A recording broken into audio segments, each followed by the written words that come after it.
Good night, people. Good night, everyone. Welcome to another live on the Sports Frenzzyy live show. We're here once again to discuss some sporting events and some different aspects of sports. As always, I'm your host, Levan. With me tonight, I have Shakes, Corey, and Bones. Greetings, gentlemen.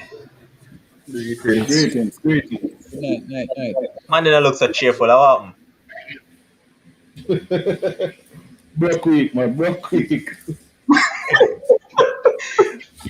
All right, boss. So first and foremost, we're going to discuss some football action and some cricket action tonight. First up, UCL saw some Champions League action during the week. One, Cristiano Ronaldo got knocked out of the Champions League by a Porto team. He got knocked out by 38-year-old Pepe. Let me rub that into the wounds. 38-year-old Pepe knocked out one Cristiano out of the Champions League. But I know for one person it doesn't come as a surprise. That is Shakes, because Shakes is always of the view that, the man at time up. Now you need to start talking about Mbappe and Erling Haaland. So it doesn't come as a surprise to Shakes, but I still would need your assessment of the game itself and how you saw that one pan out. Yeah. Night everybody. So that Champions League tie, Juventus would have gone into the tie as the favourites when the draw was made. But as you can see, the results never went in their favour. I've always been of the view that the Juventus team ain't good. That midfield is too slow. Plus, when you couple it with the fact that Ronaldo is 36, right? Because, everybody going to want to go on the Ronaldo Messi debate. But guess what? People need to realize that their time has passed, right? So you see what they do on a football field, you just have to be grateful for what they can give you and the highlights that you can cherish right now. But the kind of support cast that is needed for both Ronaldo and Messi, it's not there, especially for Juventus. That midfield is too slow. The baller, he's never ever fit, right? To play when it matters most in the Champions League. So that has always been their Achilles heel, because I believe that he could have created or had some creative spark. If you realize the game plan by itself from Juventus was just putting in crosses for some strange reason. From Quadrado, the midfield offered nothing at all, right? The Porto, even going down to 10 men, they were very resilient. Yes, probably a bit fortunate that they never conceded, because Quadrado hit the post. Chiesa, he got a good chance with Pepe recovering. So Juventus got some chances, but I believe on the balance of play, Porto deserve to go through, especially if you can't beat a team if you go to extra time playing against 10 men, right? The goal they conceded in extra time was just ridiculous. The wall did nonsense, and then Chesney in goal. Boy, I don't know. Juventus needs a keeper. Chesney for me has never ever been a true number one, and we all know Buffon's age. So Shakes when also you point out really, that Chesney is an Arsenal product, so what do you expect? I'm sure Bones will comment on that one. But yeah, as in the overall team is just not good. The structure, the new coach that they have there, they don't have the right personnel for whatever he wants to implement going forward at Juventus, right? And even if they had progressed, they would have got knocked out in the next round. So I believe Porto deserves to go through. 'Cause as I said, they played better over both legs. All right, next up we saw Borussia Dortmund taking on Sevilla. Dortmund who held the upper hand going into this fixture, and they pulled through 2-2 on aggregate. Well, 2-2 in that match, but on aggregate they won the match. Corey, I saw that one. Erling Haaland show. As they said, the Erling Haaland show. A very good game. I predicted in the live in the comments that both teams will score, and indeed both teams will score, did score. Eric Haaland with another brace. I think he reached what, 50 Champions League goal now, right? Shakes, is that correct? Yeah, sorry, I missed that. What was he saying? I think About he Erling reached Haaland? Haaland has scored 50 Champions League goal, Champions right? League goal. How many? 50. No, Who? man.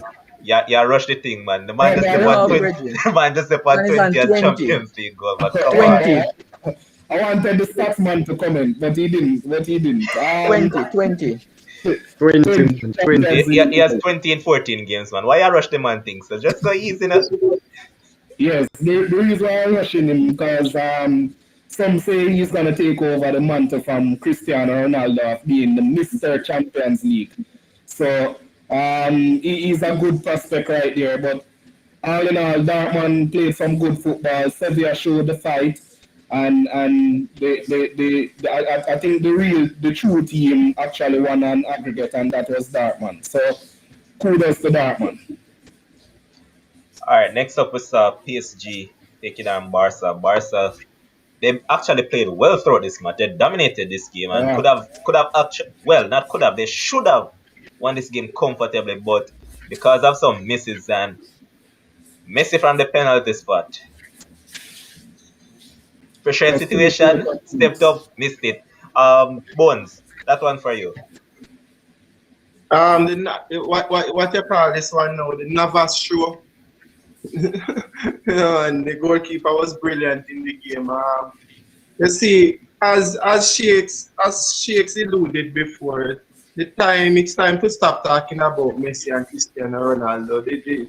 That is far beyond us right now. Both of them, although Messi scored a peach of a goal in the game, it's beyond them now. It's getting really beyond them now, and it's only time for us to move past them. It was an okay game, although although it would have been nicer if there was actually a comeback, or an attempt to a comeback. But it wasn't to be, and the chances that Barca got and missed, it really put a nail in their coffin. But overall, I think it was a humbling experience for Barca. They just got a new president, and I think it was a humbling experience for them. And I think things will probably change for them for the better. Bones, stick up in, Bones. What I mean by a humbling experience? Barca hasn't really progressed beyond this point over the past 4 seasons, Barca. I know. What are you talking about? Humbling. And hold on, stick up in. Let me point out that they have been knocked out by a English opposition, a German opposition, and a French opposition, and an Italian opposition in the last 4 seasons. So Messi is going across all the leagues, man. Humbling experience, because I think Barcelona set the Champions League as an objective every season for them to win. That's why I say humbling. I think while I say humbling is, I think they have now realized that if they do not do something drastically in terms of improving their squad, then they can stop putting that as a mindset achievement for their seasons. It's just not going to happen until they improve their squad. There are better footballing squads out there who are more capable of winning the league over a Barcelona right now. Barcelona and Juventus, they are almost similar if you ask me right now. Almost similar if you ask. So it is what it is. It was a good game. Pochettino have a chance to actually win the Champions League for the first time with this PSG team, and we'll see where it goes from there. I was somewhat disappointed by him still, because after beating up them at Camp Nou, I expected him to at least rub some more salt in the wounds, but he went out with a defensive mindset. And, Yeah. well, they did what they had to do to get through, but that's it at the end of the day. Next up, we saw Liverpool getting a 2-0 victory over Leipzig. Jason. But before I move on to Jason, I want to point out one thing to Shakes. You notice that from Upamecano signed that pre-contract agreement with Bayern. he hasn't looked like the Upamecano that we had known. Yeah, Always but on the live we had discussed this. You said it, That man. Bayern does this year in year out just to unsettle players and unsettle the team. I think it play in their minds. All right, Jason, what's your assessment of the game itself? For me, I'm a bit, not even a bit, I'm a lot disappointed in Leipzig. Their lack of fight over the two legs versus Liverpool. I expected them to do much better, but they didn't. I mean, they across the two legs, they haven't even scored. Losing 4-0 on aggregate. The game itself, Liverpool controlled the game. They created loads of chances. They had the better expected goals, and the final result was what was deserved. Sadio Mane booked up on a stat on him to show that only Ronaldo has more knockout goals since his debut in the competition. Mane, so he has come up big for Liverpool under Jurgen Klopp in the Champions League generally. So overall, it might give Liverpool fans some faint hope of qualifying for the Champions League next season by winning this version of the competition. Jurgen Klopp was quick to say that, we're not there yet, but I guess we'll see. They move on to the quarterfinals, and we'll see how far they can go after this performance. All right. One key stat though, Shakes. Do you still maintain the same notion that there's still an ongoing feud between Mane and Salah? Listen, I'm not going to judge that result against Leipzig. Why? Because Leipzig they did not seem to be there mentally. So I'm not going to judge over the two legs. Jason even said it. He's disappointed. I think everybody around the world was disappointed with that tie, because when you think about what Leipzig has been doing over the past 2 seasons, especially for attacking football, you're playing against Liverpool that also plays attacking football, then you don't expect just one side to score all the goals. I'm pretty sure everybody would have expected some form of high scoring aggregate, whether or not they had Liverpool to go through, barring their run now, but as in earlier when they made the draw, nobody would have expected Liverpool to score 4 and Leipzig not to score any at all. So it's hard to judge them. It's hard to judge them off that tie. And we also have to factor in that Liverpool, they never played their home leg at home. No, they didn't. Right? They played it in Budapest. So you have to factor that in too. We have to wait and see what they do in the coming weeks in the EPL. And then see if it's a confidence builder for them, if their form is going to improve in the EPL and then translate it in the next round in the quarterfinals of the Champions League. All right, before I move on to the EPL, here's one of our commenters, Sharon Banning said, "Me I bet any Manchester City I gonna get Porto." No. We can bet on that one. No. But for some strange reason, I believe that Man City go and get Bayern for some strange reason. And a strange feeling for me is Liverpool. Honestly. All right, boss.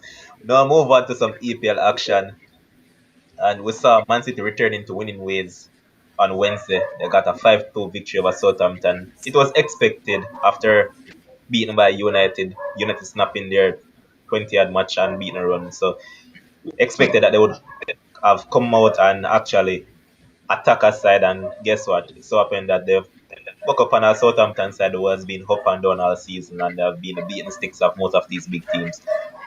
Corey, that's one over to you.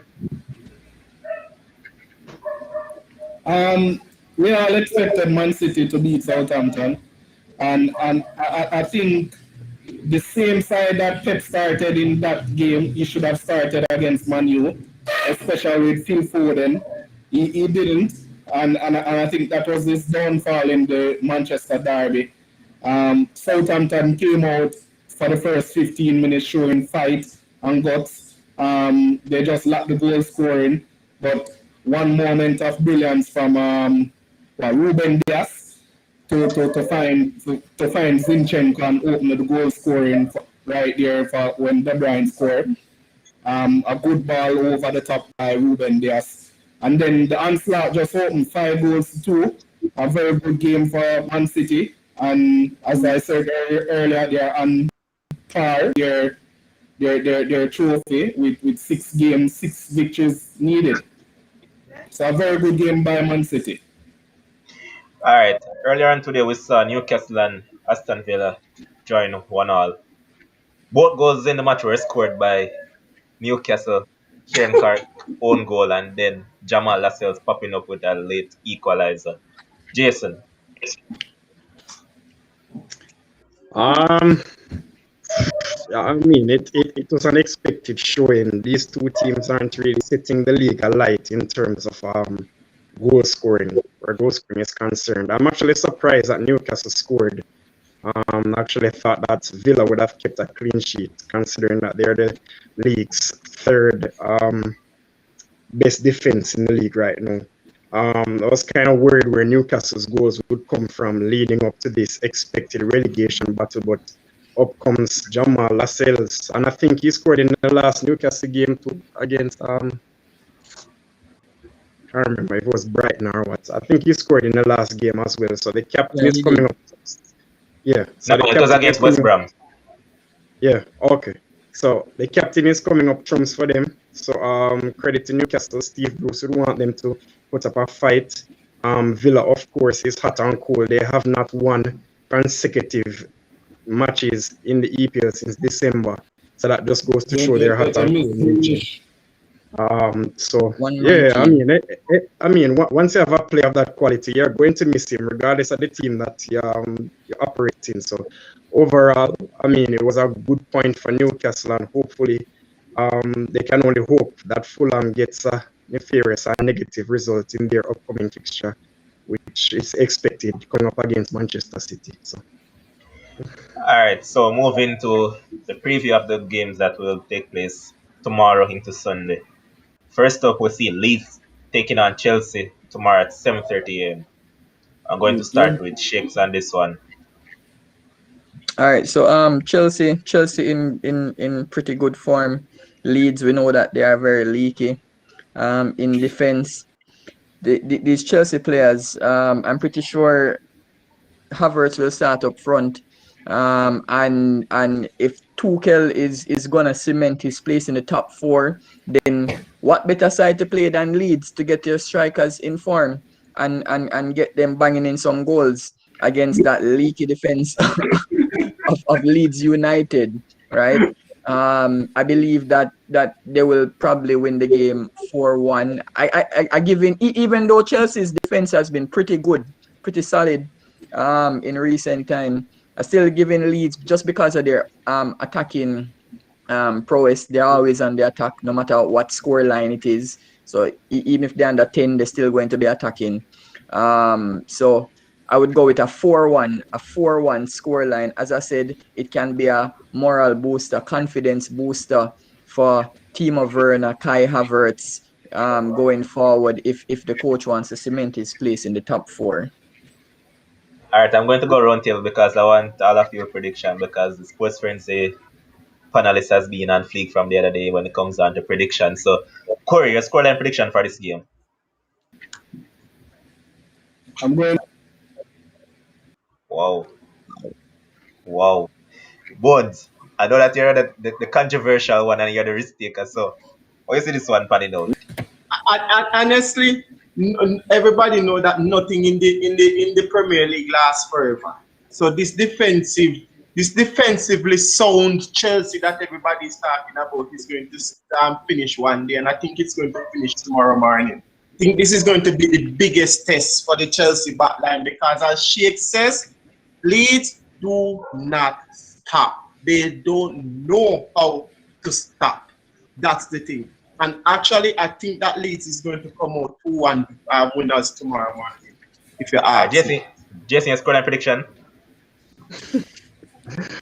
I see Chelsea taking this one. I kind of fret for Leeds when they come up against the big 6 teams. They haven't beaten any this season, and I mean they have not scored in 3 of their last 4 matches. All have been losses, and Chelsea have 9 clean sheets in their last 11.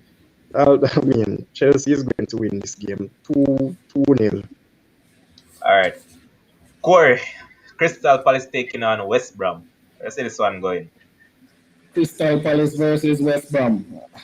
I think this gonna be a very boring game.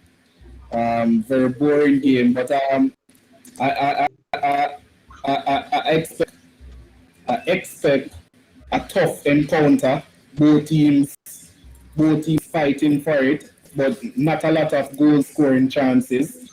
Um, West Brom playing deep and Zaha up front, but I don't see a lot of goal scoring chances. So for some reason, I expect another 1-1 draw there. So you're telling me that it's safe to say that for the betting people, they should bet under 2.5. Safe, very safe. Shake, so I see this one going. Your scoreline prediction. West Brom, as I said, I would love for them to be relegated. Crystal Palace, they haven't really been in any decent form, so I sort of want to agree with Corey. A draw, probably a 1-1 draw, similar to what we saw today from that Newcastle Aston Villa game. Two dull teams, right? That will probably set up trying not to lose from the outset. Yeah. You're saying two managers of similar quality. Why? Bones, your scoreline prediction for the game? Boy, every week nowadays it seems like Big Sam I come up against a manager that is equally worse than him. Me not honestly, me don't know if we tell that one again. Nil draw. Honestly.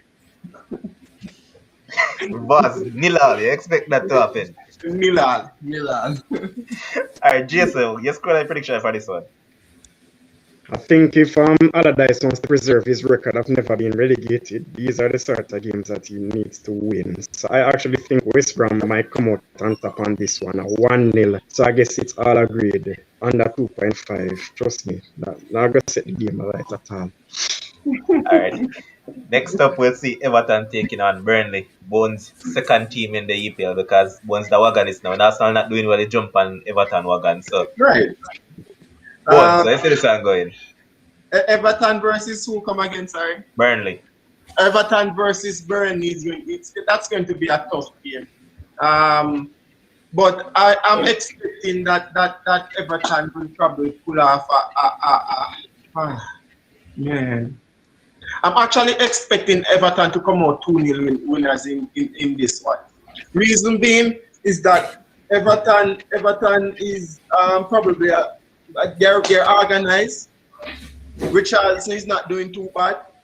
Sigurdsson not doing too bad, you know, and those players. So they have something going for them. You know, they will lose the 1 and 2 game here and there. That what they're doing, you know. But the Burnley team is going to come. They're going to sit back as usual. They're going to play the ball long and stuff like that. And I think Ancelotti is a smart enough coach to know that that's what Burnley is going to do, and he will prepare adequately for it, and he will nullify their attack and then turn it into something positive for the Everton team. So hence, I think the Everton team will come out 2-0 victors. I also point out that Everton have won 5 of their 6 Premier League home games against Burnley with an 83% win ratio.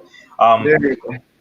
Burnley has never beaten Liverpool and Everton in the same season, so things kind of stuck in their favor when it comes down to this one, Bones. Jason, where's this one going? I think this is going to be a draw.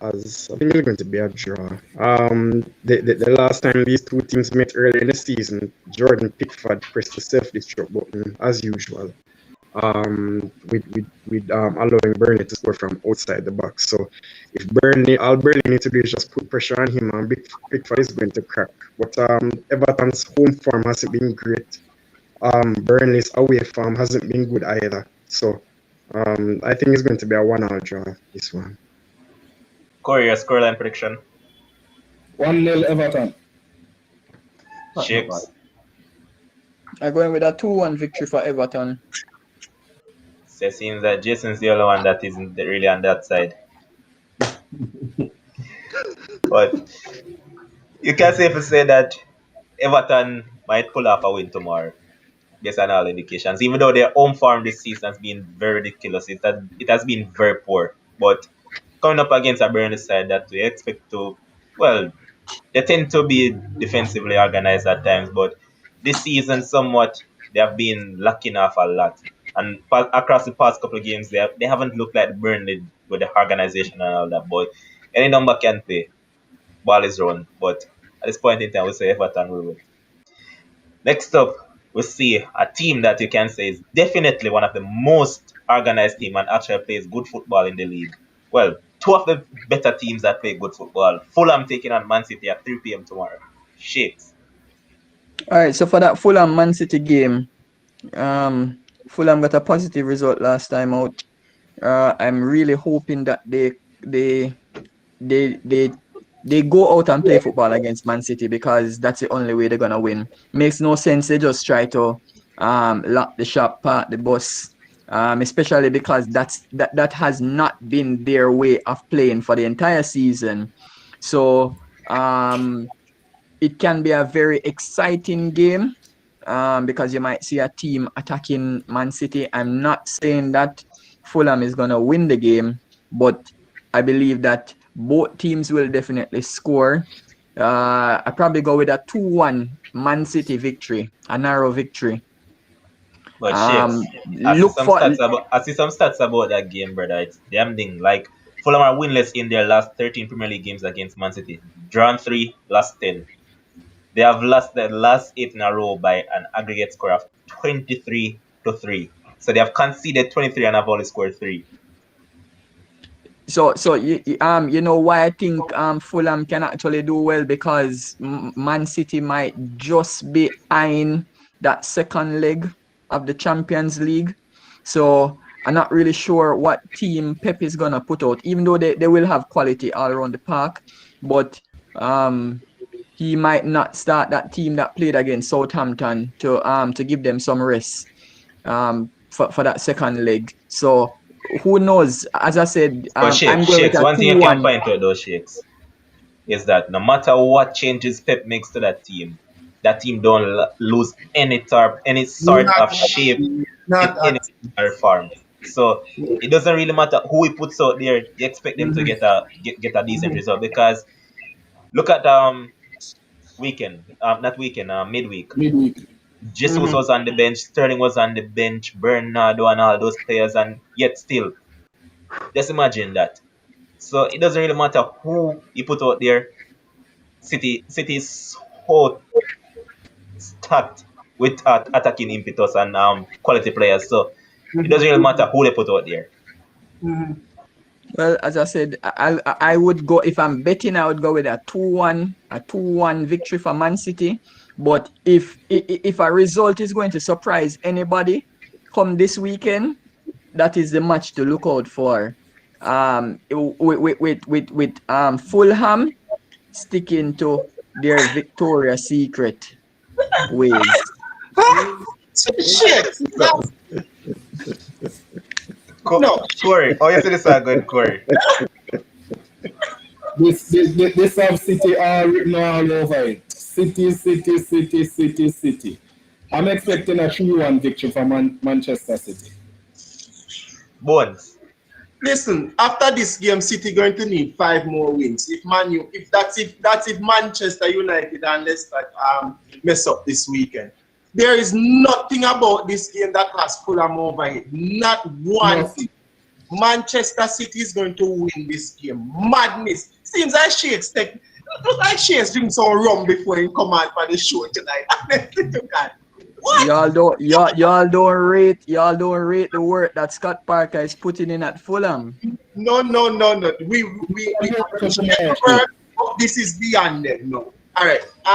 Honestly, I would put my car and City winning 3-0. So City winning 3-0. Bones. Careful, bossman. The last time you come on here and tell us that Aubameyang will score a trick, and guess what?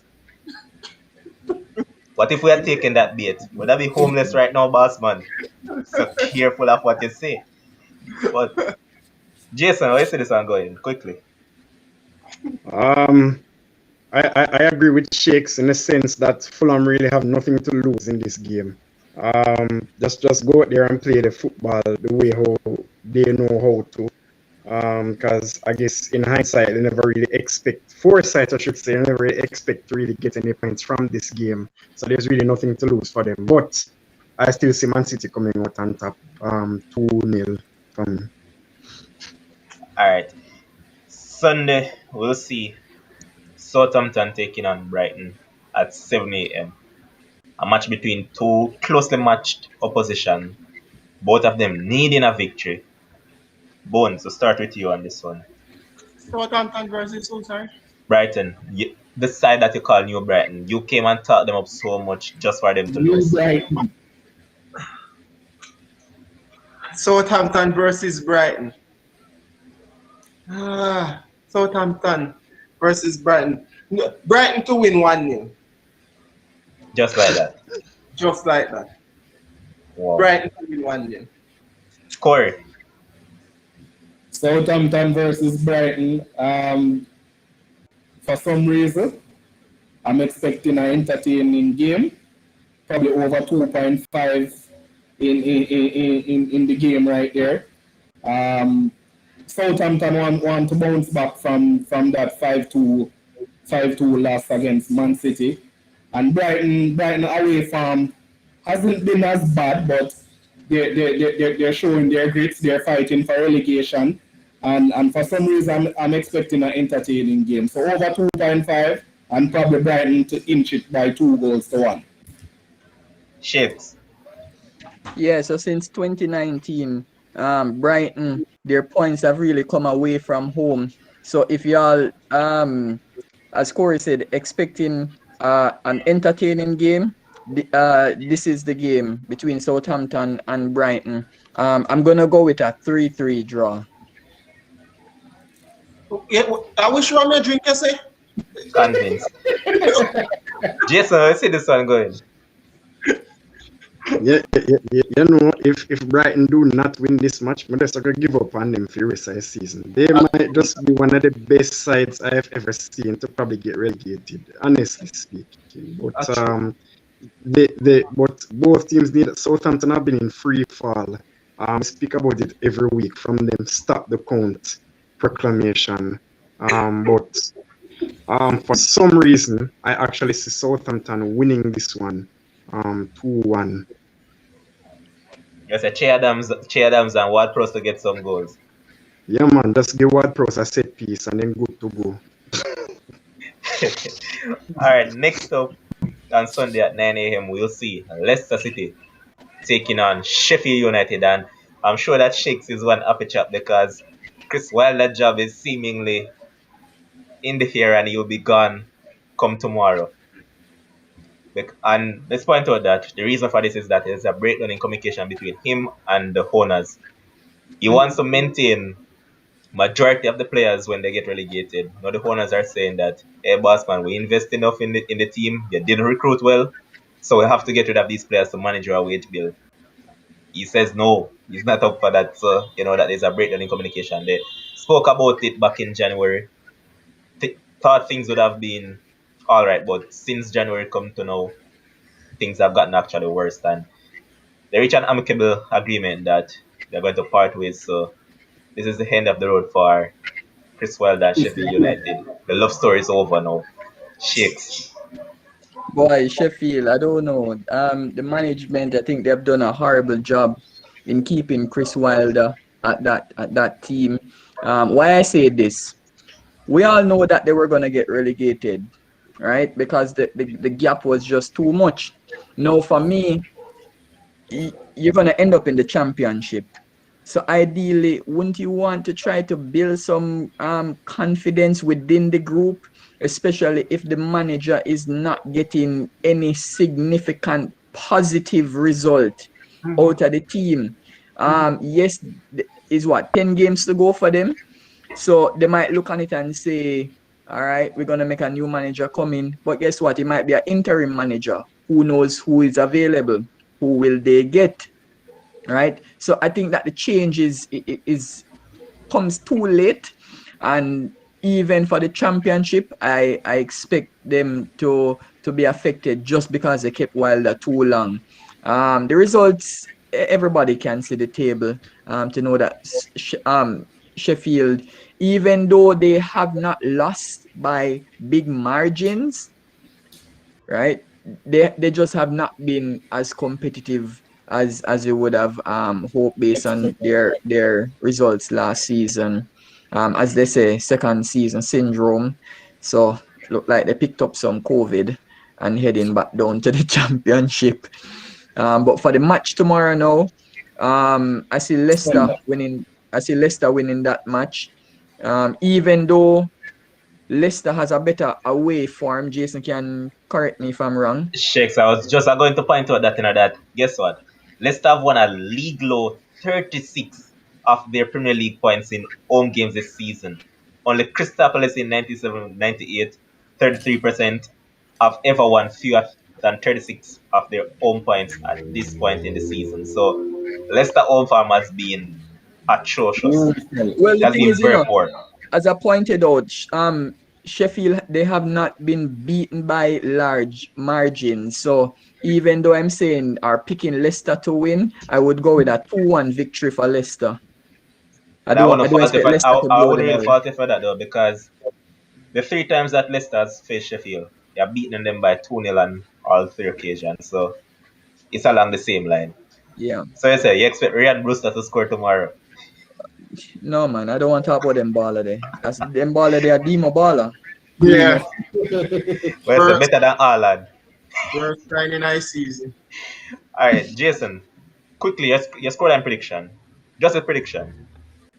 I agree with Shakes. 2-1 to Leicester. Hope no corner flags this time because Jamie Vardy kicked down the last one. So 2-1 to the Foxes. Alright, Bones, your I prediction. think it's going to be a fairy tale send off for Uncle Chris. So I'm going for a 2-1 victory for Sheffield United. Only Bones. Corey, I see this one going. I'm going for a 1-0 victory to Leicester. Alright, so it's safe to say that most of us think that Leicester will win, except for the man who chose to be different. Bones really stronger. Next up, we'll see, arguably, what a lot of people are touting as the match of the weekend, North London Derby. Arsenal taking on Southampton, and Mourinho came out earlier. Arsenal taking on Tottenham. Oh. Where's this one going, Bones? As you know, I'm not the one to brag away and derby games. It's a huge derby game. Tottenham win. Arsenal can't catch them for the season. Arsenal win, then Arsenal is looking up on Tottenham, as Mourinho alluded that he doesn't look down today. Nothing to lose for Arsenal, as I said. The season is over and done, so there's nothing to lose. We have done enough in Europe this week, so there is no need to say, oh, let's not go full out 100% against this Tottenham team because we have Europa League come Thursday. No. We have done enough to stay in the Europe to qualify for quarterfinals of the Europa League. So I am looking for Arteta to change things around a little bit. And honestly, I don't know how he's going to do it, but I would love to see Pepe, Aubameyang, Saka, Odegaard, and Smith Roy, 5 of them starting the game on Sunday. Whether he's going to drop Xhaka or Partey or Xhaka plays with Odegaard right there, and we just go full-blown 150% at them. It's nothing to lose. There's nothing to lose. Arsenal season is done. You're playing against your neighbors who have only won one trophy in the last 20 years. And if you go and check, you probably not even can find the year that they won the trophy. You know, Google will probably just black out and stuff. Yeah. It's nothing to lose for Arsenal, so there's nothing much to talk about. Nothing to One lose. thing that I want to ask you though, Bones. When you signed Thomas Partey, I saw you all over and a lot of Arsenal fans saying that it's party time, especially when you got that victory against United, that self-inflicted defeat by United at Old Trafford. And Mm. I saw you all going around. It's party time. The party has just begun. So what has happened to the party? Has the party crashed? What a No, what happened? disappointment. No. What happened to the party? You remember the that show with Beanie Man and Bounty Killer? When Beanie Man asked the cops, "Do you want to be that guy?" Kind of the same situation, you know. Cops pull in from the party, you get what I say? So, you know, the party get locked down. But injury is what is beating him. We start glimpse of him against Manchester United. And we know he's a top player. Nobody can't deny that. He's a top player, and it's just for him to get over his injuries. He has gone 3 games so far, and he hasn't played a full 90 minutes. And that, again, is concerning for me. Can I be frank? Yeah. He's not a player that I like. And that's fine. I don't see him as a utility man, and that's it. Yeah, that's fine. But you know, his injury in. Let me say that it is weird and it is concerning because Thomas Partey has never been injured so many times in his career. Never. So, Bones, what do you expect when a man come to a club that's salt?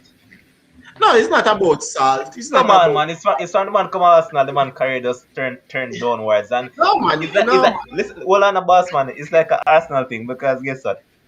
Fenerbahce was doing quite well in their league, and from Ozil went over to Fenerbahce. Man, them farm just keep on go down like this. I still have hopes. That Thomas Partey will score the winning goal in the 2021 Europa League final to send us to the Champions League. I still have that hope, and I'm going to stick with that hope, right?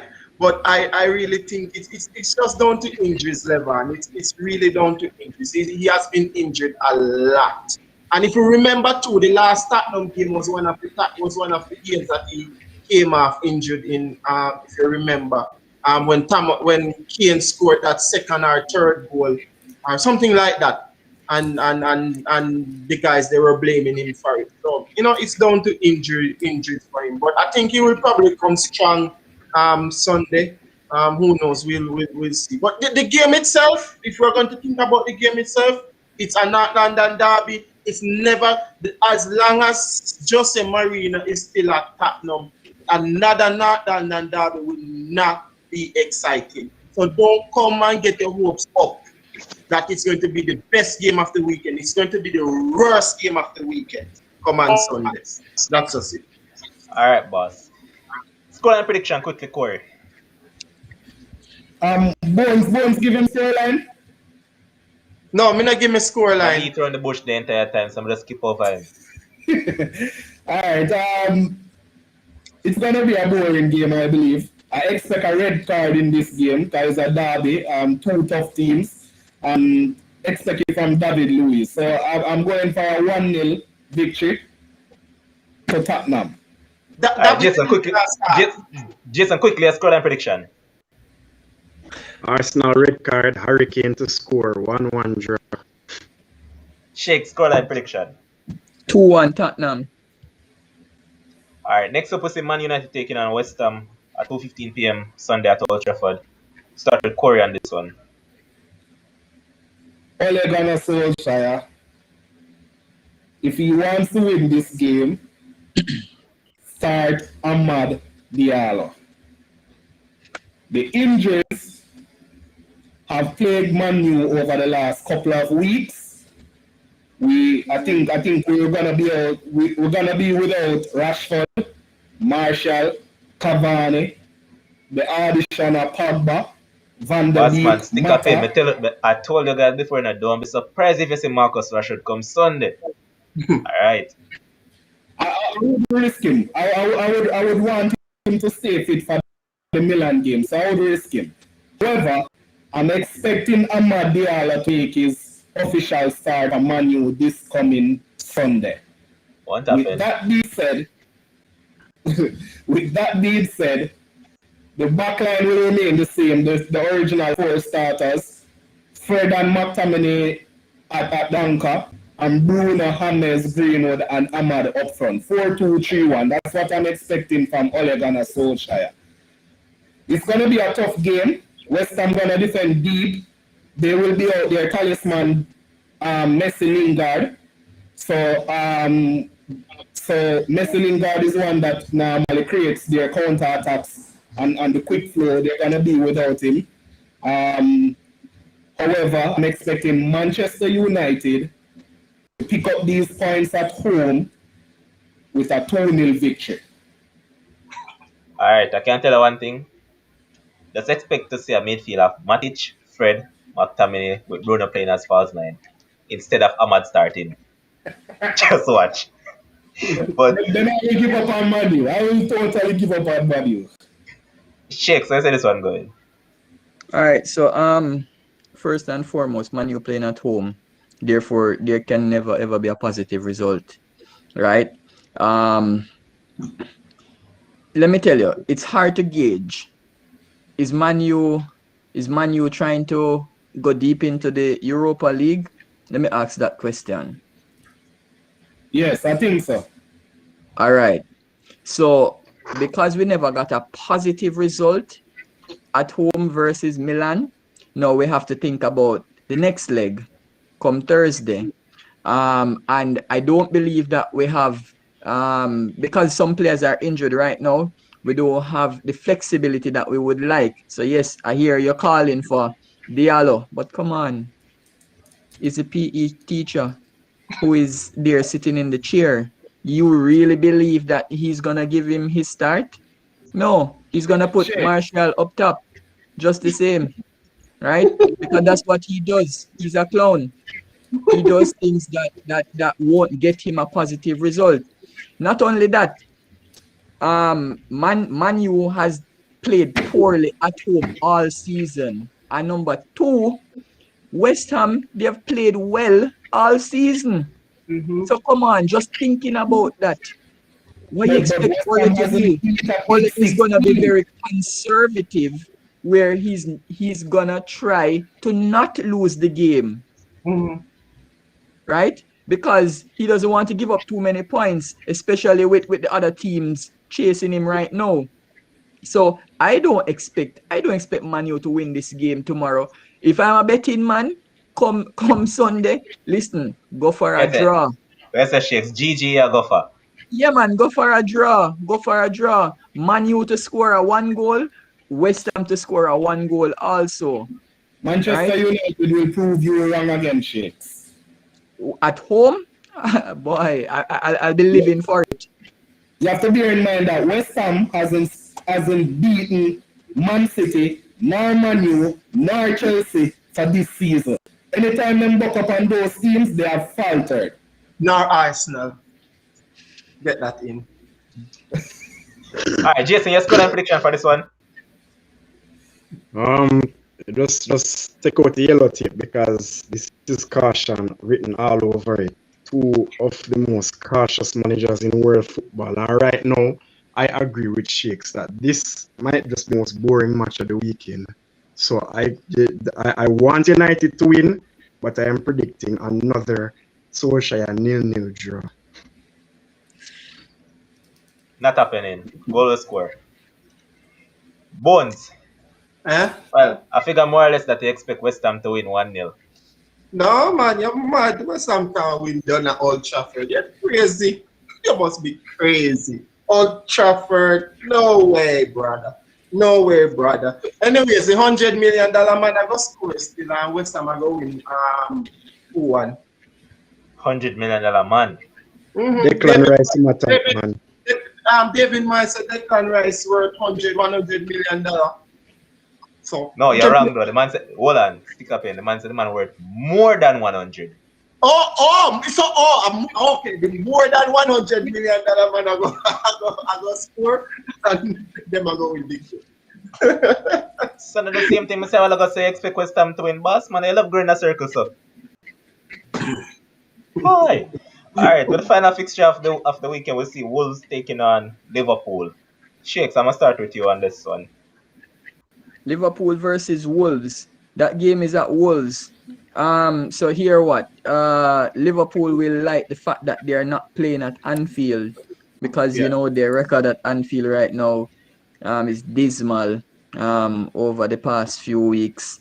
So that game, boy, was not really in bad form, but I think Liverpool going to sneak a victory. A 2-1, a 2-1 win. Solely because they're not playing at home. Yeah, that's all I'm going to say about Liverpool. I don't want to say too much about Liverpool because if I talk about Liverpool, them say I'm hating. So Alright, Corey, your I'll give scoreline them a prediction. 2-1 victory. It's a hard game to call, but Liverpool are champions and they're the outgoing champions. I think they're gonna show their mental and come out with a away victory and probably another 2-1 for them. Bones, your scoreline prediction. Boy, I mean, I know how to let give Liverpool hope. Saying, Jesus have mercy, man. Give Liverpool hope. There's no hope there. After this game, Liverpool will be probably wearing their socks off. That they will probably finish 10th instead of the 9th that they were predicted to finish. They are going to lose the game. Wolves is they're tough at home. They're really hard to beat at home. Liverpool is not on any form whatsoever. And trust me, as I said before, Wolves, they are very hard to beat at home. And I think at the end of the day, they are going to pull off a 1-0 victory over Liverpool come whenever that game plays. Alright, so guys, you can actually go out and buy Liverpool to win that game. When your Bones sing that much about a team, you know that goes. Jason, your final prediction of the weekend. For me, the thing with Wolves is that they don't have a consistent goal scorer. So, I mean, Pedro Neto is an immense talent, and Podence is injured, and then Adama Traore is as close as a headless chicken as you can get. So, with that being said, I think Liverpool most can rebound in this game. I'm wondering if Would you say same thing against Fulham in freeze? Alright, Jason is gone. So I figure more or less that the former Wolvesman will start the game tomorrow. Well, Monday, I mean, Jota. So will it be Jota to score against his former side? Let's see how that one goes. But expect a tough fixture. Yeah. And Wolves, well, me personally, I would love if Wolves win, but you have to think about it logically. Unlike Bones, who thinks with just pure emotions. But hoping for Liverpool to lose, but might tell me that they will actually win. That being said, we now come to the roundup of the Premier League and we're now touching into some cricket action. West Indies getting the ODI series victory that we didn't really actually expect it because we said that there were two poor performing teams in ODI. Let's point that out, and we never definitively called it says Sri Lanka would actually win the ODI series. We said that it's a tough series to pick. We expected West Indies to win the T20. We also expect them to win the Test match series, but they went out and they have gotten the victory in the ODI series. They are now leading 2-0 in the 3-match series, and a lot of people have not been commending them on this, but I have to give them a lot of commendation on this. They have bowled very well throughout the entire series thus far. Except for Shepherd and Older today, because Shepherd seems like a madman at times. But they have bowled decent throughout this entire series, and I have to give special mention to Shea Hope because in ODI cricket, and one thing bothers me a lot, I'm going to ask you the question, Shakes. This man is so good in ODI cricket, averaging over 50 with what? 18 half century and 10 centuries to go with it. And when he goes into the test arena, the man just look clueless. I mean, absolutely clueless. But first up, Shakes, let's talk about Shea Hope in ODI cricket. What do you make of him? All right, so an average of 53.10 in ODI cricket, an average of 27.23 in Test cricket. Over the past 3 years, Shea Hope has scored the third highest number of runs behind Virat Kohli and Rohit Sharma. So he has been very, very, very prolific in the ODI format. But you see, I believe that he does so well because the ball does not really move that much in ODI cricket. And if you realize, they change the ball very often in ODI cricket, right? So I think that has given him an advantage because it's not just Sri Lanka, you know. It's basically every team that he has played against, he has scored runs in the ODI format. Not many people in ODI cricket right now averages over 50, you know, right? Very, very few people. Off the top of my head, the only person that comes to my mind is Virat Kohli. I'm not sure if Rohit Sharma's average is even 50 at this time, but it's only Virat off the top of my head, right? So he has done exceptionally well in white ball cricket. He is very solid. The only thing that I Alright, still Shakes, don't. to what you just mentioned, Rohit average is actually 49.3. Okay, all right, yeah. So so just under 50. But Hope, he has been very solid at the top of the order. As I was mentioning, the only thing I don't like about his batting is that he uses up a little bit too many balls, so too many dot balls in the innings. So even today, if you realize, even though they were going well, the two openers, they still ended up putting pressure on the team at the back end.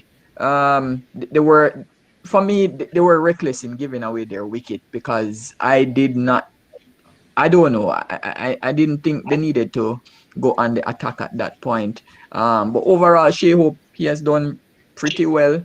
I see him maintaining his form in white ball cricket. For me, Shea Hope will be a better one-day batsman than a test batsman.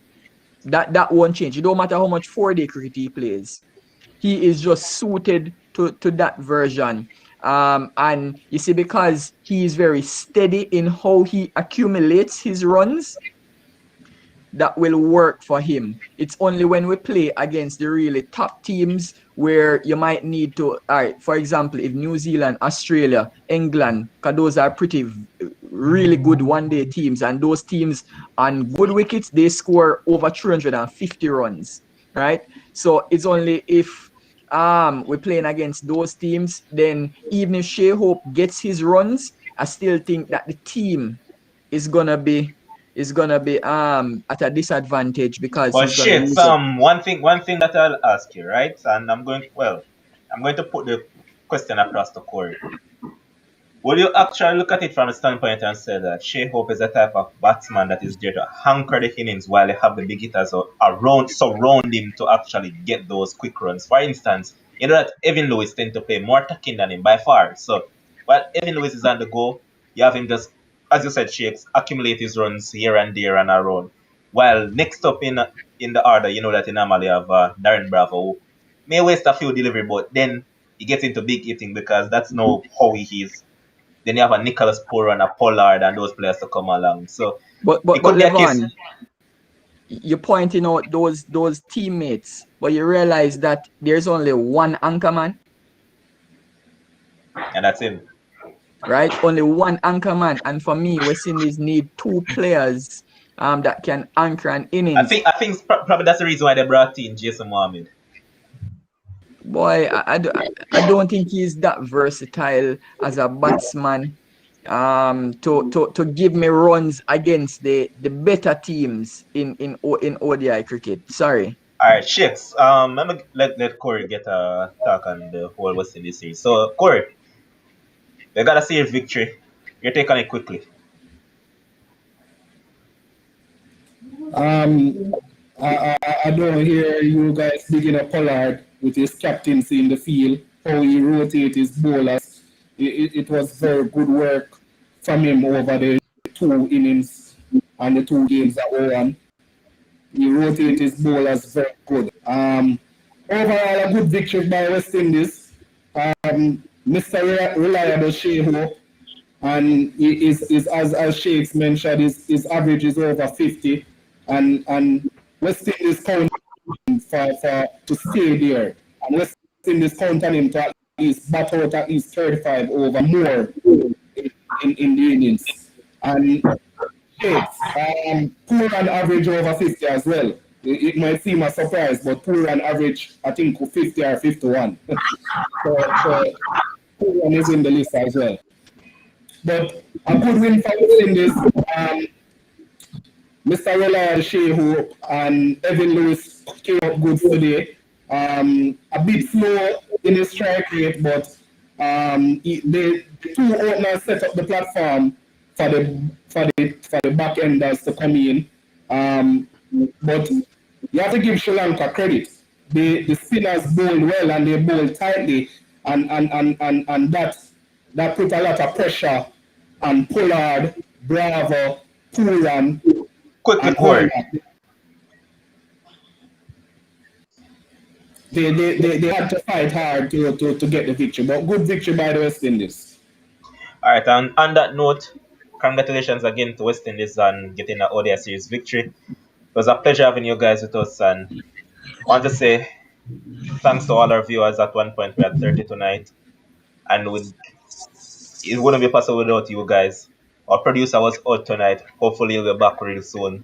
But all the best producer, just keep on keeping it straight, boss man, and hope that he return real soon. Thanks again to Corey, Shakes, Jason, and Bones for passing through. It's a pleasure being here with you guys. Until next time, peace out. Take care.